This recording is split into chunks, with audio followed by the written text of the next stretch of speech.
بسم اللہ الرحمن الرحیم۔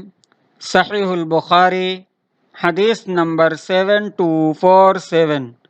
رسول اللہ صلی اللہ علیہ وسلم نے فرمایا، حضرت بلال رضی اللہ تعالی عنہ کا فجر کی اذان جلدی دینا۔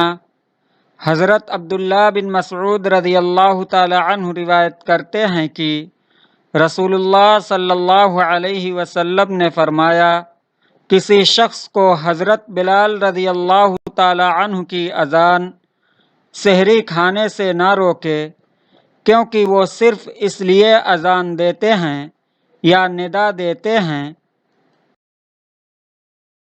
تاکہ جو نماز کے لیے بیدار ہیں وہ واپس آ جائیں، اور جو سوئے ہوئے ہیں وہ بیدار ہو جائیں، اور فجر وہ نہیں ہے جو اس طرح ہوتی ہے۔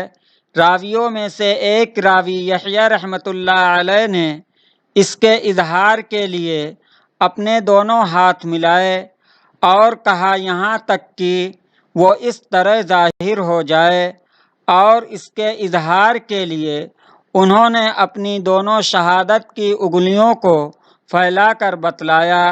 صحیح البخاری حدیث نمبر 7247۔